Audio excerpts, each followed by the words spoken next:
Hi, Dr. Alex here, and today I just wanted to do something a little bit different. I wanted to really celebrate some of the improvements in welfare that have happened just recently over the last kind of few months and that are about to happen.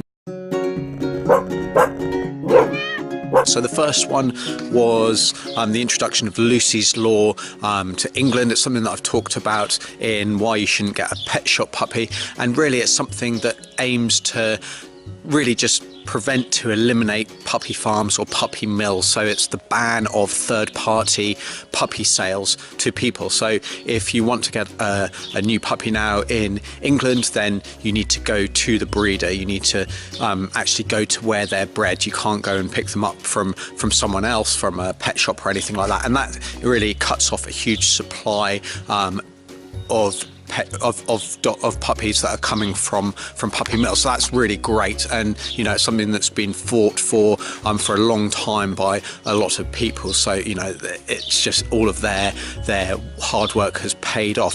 So another thing that's happened recently in the UK as well is the ban on electric shock collars. So you know, there are some people who say that, oh, it's nothing more than a slap on the wrist, but really there are other ways that we can train our dogs than by giving them electric shocks through their neck. So, you know, if you think of it like that, there's absolutely no reason why we need them, and quite rightly, they have been banned, which is fantastic news.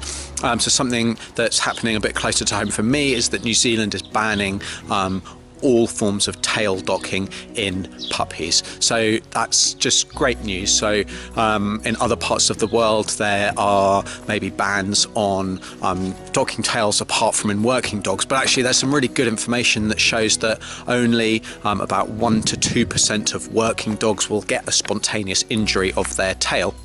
And of those, 80% or more actually don't require any more treatment. They might need some antibiotics or they might need light bandaging. But if you take those numbers, that means that it's a really tiny number of dogs who will actually need any significant form of treatment for any kind of form of tail injury. And so that, certainly in my mind, and thankfully in the mind of the people who have been campaigning for this and passed this as law, it doesn't justify the mutilation of all puppies.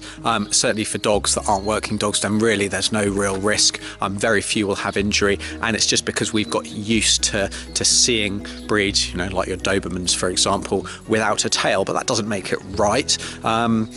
You know, unfortunately in Scotland there was a complete ban, but actually the Scottish Parliament then changed their mind and allowed working dogs to be docked. But you know, you might say, well, the environment that they're working in is very different, but actually, you know, a lot of the study that was done that showed that rate was actually was in spaniels. It was all kinds of different dogs, and it was in the UK, so it was going through all kinds of thick undergrowth, scrubland, wooded areas, you know, all kinds of different things. So, you know, there's no reason in my mind for it as a routine procedure, and that's something that we can look to improve in the future. But yeah, certainly great news in New Zealand. And then that leads on to Nova Scotia, who have just banned all cosmetic procedures in dogs and cats, which is fantastic news. So that is tail docking, it's debarking, it's ear cropping, and it's declawing in cats. Now thankfully I've never practiced or lived in an area where declawing cats is a thing. It seems absolutely ridiculous, and quite why anyone does it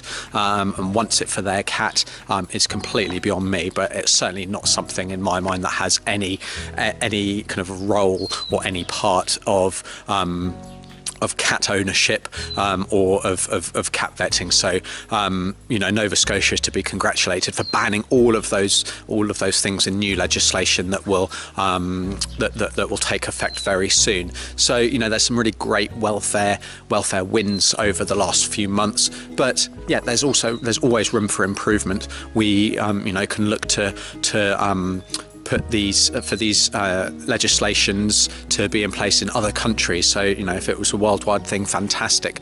We can also look to meaningfully prosecute people who subjecting animals to abuse, and any animals to abuse. Very often they get a small slap on the wrist, a tiny fine, they get a non-custodial sentence, and they're not banned from keeping animals for life or for even any length of time, or certainly any meaningful length of time.